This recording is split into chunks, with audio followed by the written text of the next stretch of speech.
अच्छा जी, तो अब हम आ जाते हैं थोड़ी सी वर्क की प्रॉब्लम्स पे जो कि अभी हमने पढ़ा है उनसे थोड़ी सेपरेट है। तो सबसे पहली आ जाती है वेक्टोरियल प्रॉब्लम्स आ जाती हैं। विक्टोरियल प्रॉब्लम्स इस तरह से होंगी, एक सवाल के साथ जाते हैं ताकि उसको समझ सकें और सॉल्व कर सकें।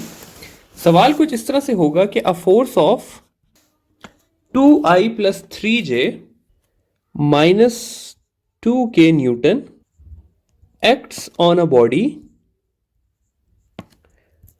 to move it from 3i plus 2j meter to 5i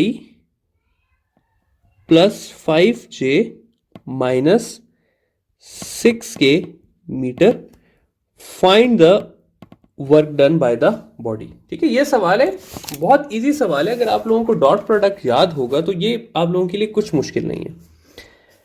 अच्छा जी, अब अगर हम कहें कि वर्क डन क्या है, तो वर्क डन इक्वल होता है हमारे पास dot product of force and displacement. अगर हम इस सवाल में देखें तो फोर्स तो यहां पर हमें डायरेक्टली गिवन है इस फॉर्म में। डिस्प्लेसमेंट जरा सी हमने फाइंड करनी है। डिस्प्लेसमेंट को हमने फोर्स एंड मोशन में पढ़ा था कि डिस्प्लेसमेंट जो है वो इक्वल होती है R2 यानी कि final position minus initial position के। तो सबसे पहले हम R2 माइनस R1 फाइंड कर लेते हैं।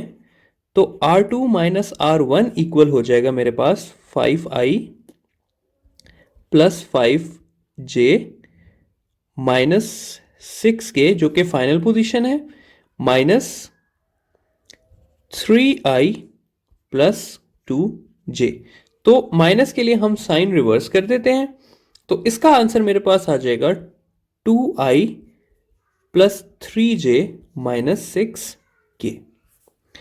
तो अब अगर स्टूडेंट्स हम देखें तो हमारे पास फोर्स भी आ गई और डिस्प्लेसमेंट भी आ गई।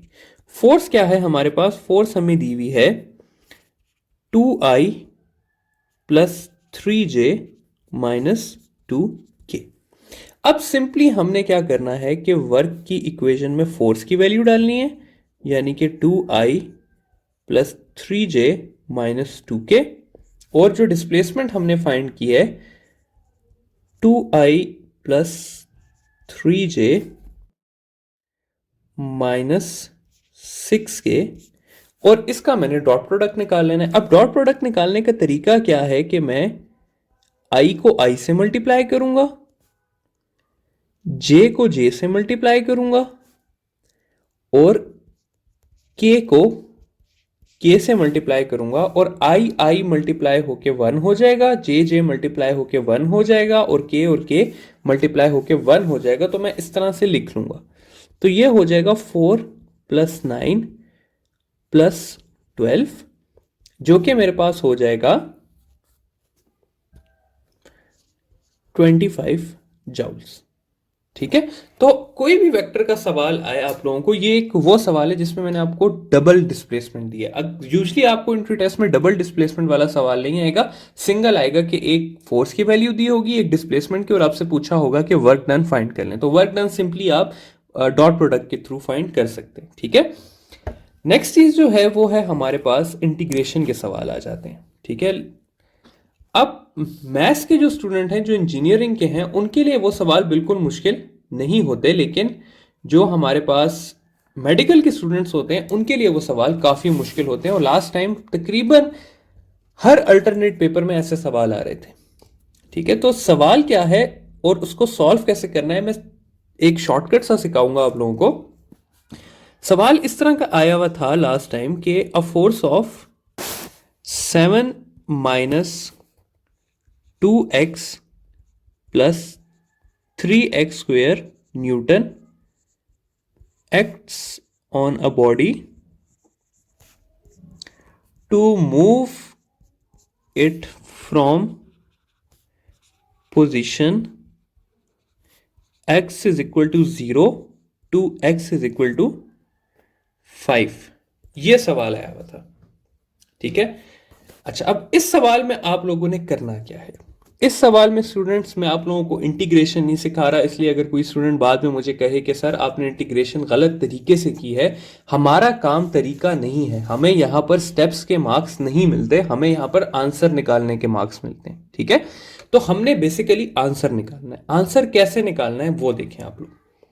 आंसर इस तरह से निकालना है कि आप लोगों ने लिखना है work is equal to force into displacement. Displacement में यहां पर आप लोगों को x का वैल्यू दिया हुआ है, तो आप लोगों ने लिख देना है फोर्स इंटू एक्स। ठीक है, अब फोर्स क्या है?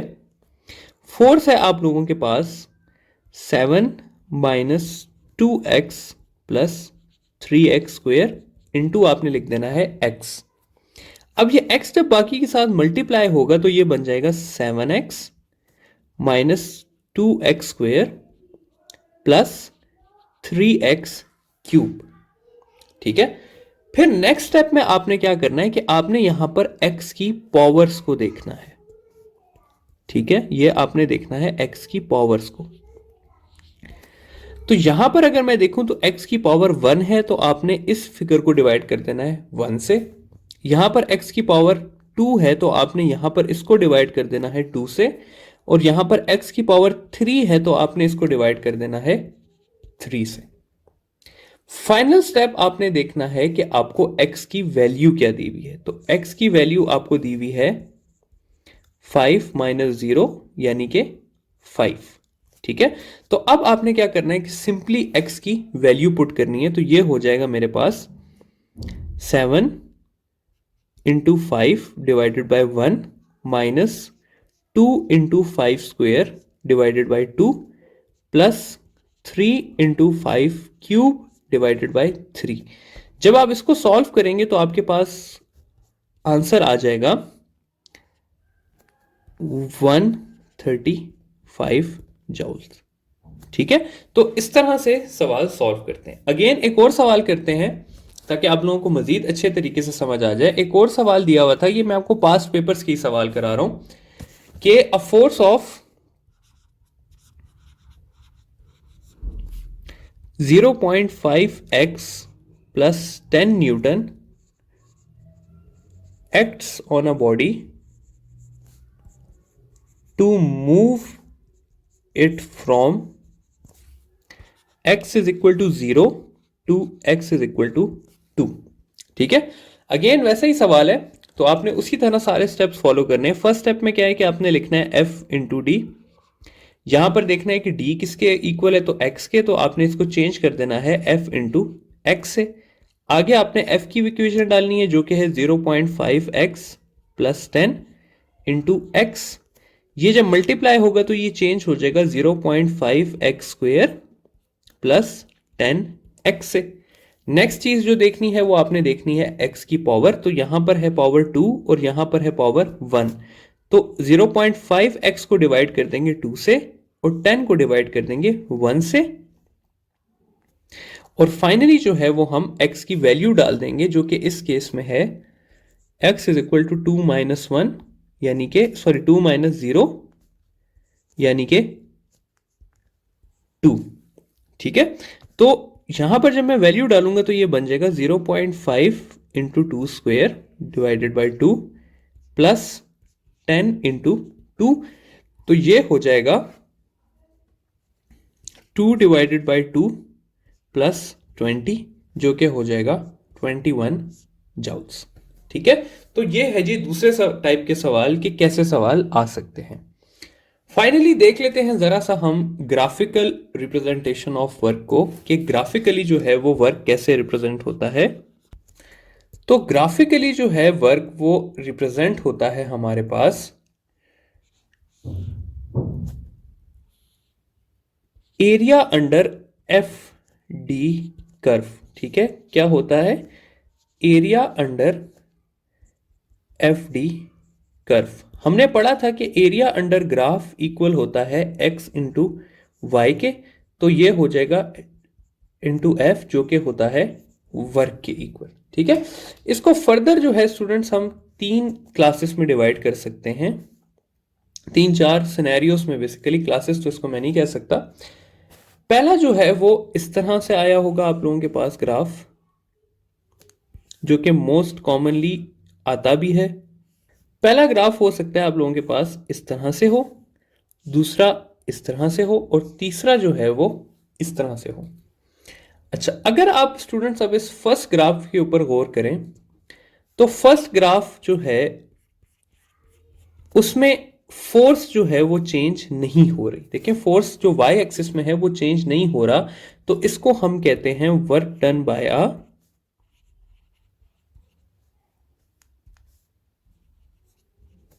Uniform force. तो ये ग्राफ है यूनिफॉर्म फोर्स का, और ऐसे ग्राफ में हम वर्क इजीली फाइंड कर सकते हैं, और वो इक्वल होता है F इंटू डी के, यानी कि जितना F दिया हुआ है उसको हम जितने D से मल्टीप्लाई करेंगे तो हमारे पास आंसर आ जाएगा।